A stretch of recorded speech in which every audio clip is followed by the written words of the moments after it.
Alright, ladies and gentlemen, I've given you two videos, PS4 exclusive. Now let's go with Xbox One exclusive. And we have a lot regarding Xbox One, really, from the new unveiling of the new Xbox One, of course. Very slim, much smaller, a much more chic look, really, much more futuristic. And not only that, we're also going to go over, a review of the video of being able to design your own controller, of course. You're able to do that, design your own controller, which is pretty cool if you ask me. There's the white and the black, obviously, which is one of the ones that came out earlier. I forgot what it was called, actually, this one. I think it was the Moon something, but I'll look it up later. However, without further ado, here we go. I'm not sure how you pronounce it, but I think it's Deus Ex Mankind Divided. Hopefully I pronounced that properly. It is not Deus Ex or something like that. But without further ado, let's get started. Also announced in E3 2016, so ladies and gentlemen, we got a plethora of things to talk about, and I'm pretty much excited at this point because it's been power round for me, and now it's just like everything is just up there. So let's see how well this game will do in terms. This is a pretty interesting game, especially the character. This is a game I'm definitely going to play. You know me, Xbox exclusive. Games have been worked on for ages. Probably the exclusives are obviously the most mastered, or the most mastered when it comes to the creator's resume. What's becoming exclusive means anything that they've been working on for a while since the beginning of time, but it's also the most mastered games they have up their sleeves, basically. The immense potential Deus Ex Mankind Divided holds potential, obviously. So Deus Ex is back and better than ever, following up on its 2011 hit Human Revolution. Eidos Montreal pushes forth with a direct sequel on Adam Jensen adventures, despite the tragic optional conclusion to Human Revolution. Our protagonist's fate is sealed in living Sarif Industries and joining a new and terrorist organization called Task Force 29, for those of you familiar with the last or previous game of the Revolution. While Jensen was no stranger to traveling the world, primarily Detroit and Shanghai, his new employment will allow him to go even further in the futuristic world, setting aside many new adventures for him and opening the doors to many new conclusions and also epilogues for the character Jensen. We're able to take a look at what Square Enix was offering at E3 2016, and what they have shown only heightens our anticipation for Mankind Divided and the hype that is already building up for the game itself. Well, last year, Eidos Montreal showed off a ladder section in the game. At E3 this year, we are taking the luscious city of Dubai.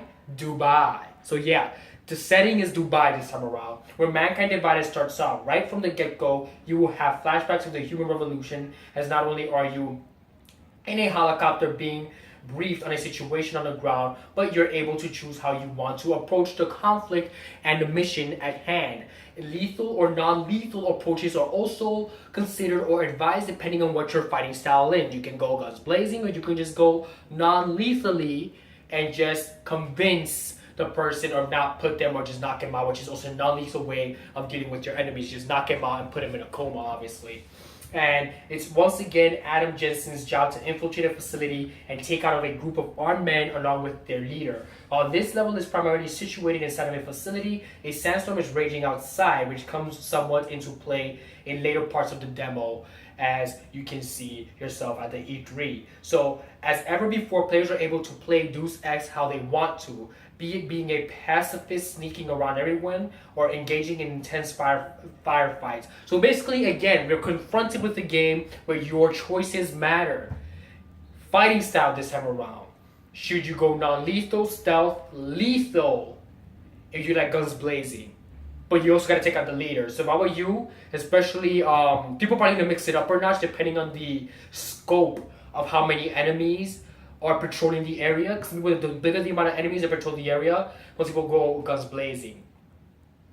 The less amount of enemies you have, the less enemies you have, you go guns blazing. And some people, the more enemies you have, go stealth. I'm pretty much a stealth pro. The more enemies you have, even if they're like in a three-way fold where they both meet in one circle, just looking at each other, and then just turn around at the same time.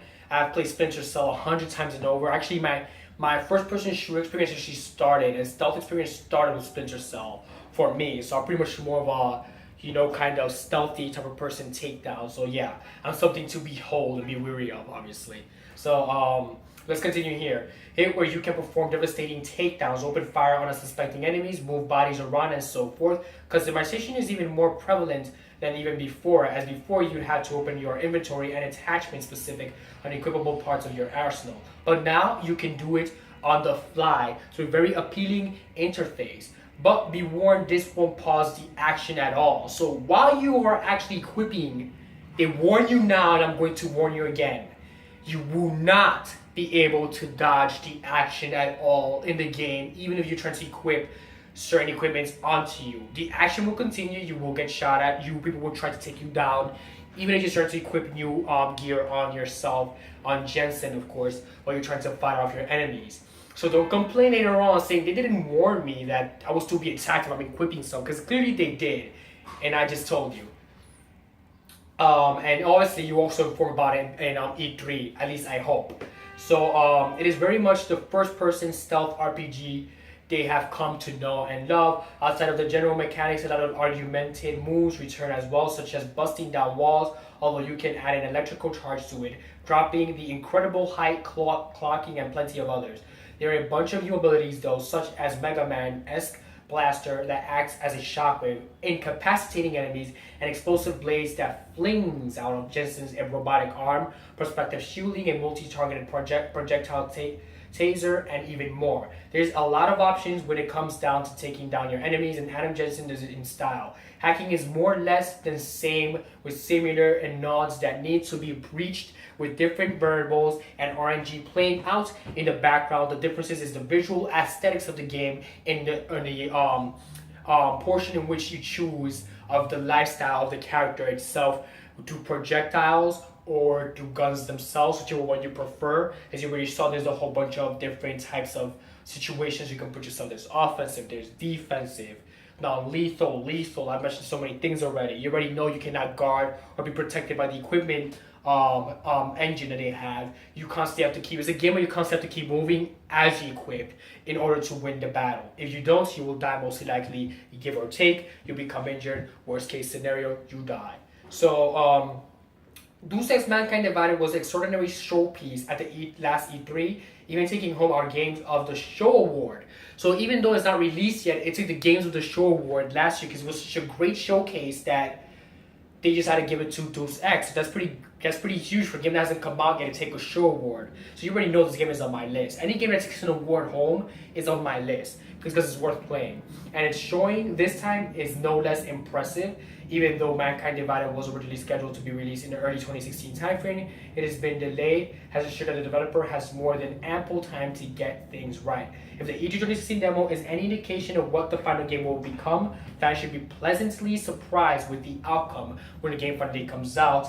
And of course, Deus Ex Mankind Divided will be available August 23rd for Xbox One and now for PC, and it seems that they changed their mind actually. They now will be releasing it for PS4. So basically not an Xbox exclusive anymore. It's now for PlayStation 4 as well. So ladies and gentlemen, we're going to continue here adding on to this game. A game that hasn't been released yet and is already winning awards up and down the boards. So of course. So basically, if you remember, there was also gameplay on Dubai, and it was nonetheless a very extraordinary. So here we go. Nonetheless, we're gonna add more information to Deus Ex, which is basically a very great game, of course, to play in itself. So the E3 2016 event is not the first time that we have crossed paths with Deus Ex and Adam Jensen. Just referring to 2011 release of Deus Ex Human Revolution, the fact is we had a glimpse at the new game at least last year's E3, so seeing and playing another demo for a new Deus Ex game at an E3 was unique. So basically this is the first time you're seeing Deus Ex Mankind Divided was showcased last year 2015 E3. They got to play a trailer there, or a demo. They get to see a trailer and also got to play a demo. And now it's 2016 E3 and they got to play a secondary brand new demo, and then they got a secondary brand new trailer. So you really believe they're releasing rapid fire videos at us based on the game itself. So Adam, of course, lives in a poor district, usually reserved for those that have argumentations and are thus somewhat shunned by the rest of the society on your way across the courtyard, they encounter a cop who, like the rest of the police force, is alleged following the attack. She demands papers and we comply. Eventually, can proceed. So basically, you're gonna ask for your papers, of course, a female guard, and as long as you show her your papers, you will proceed. Not that, none less, of course. So basically, and what year does the game take place? The game takes place in the year 2029. Adam is tasked with going in the first to assess the situation and get in position for an illegal deal that's about to happen. Players get to choose a lethal or non-lethal approach, like I told you before, and the game takes place here 2029. And you see a lot of snapshots here that look wonderful, by the way. And there's this one iconic picture where he's just standing like this, and you have the lights that kind of look like sort of a wing, but they're not. But in a sense, kind of like a picturesque, because he's basically just really saying that he's like the savior, the angel, like that one city in Dubai. But of course, the story starts in Dubai, which is a very well-known city in the real world, and it should be released on PC, Xbox One, and PS4. So now that the rumors have been set aside of an Xbox exclusive, the way I started the video, because I like to throw little tricks at my fans and say like, Xbox exclusive, and it's not really an Xbox exclusive, of course.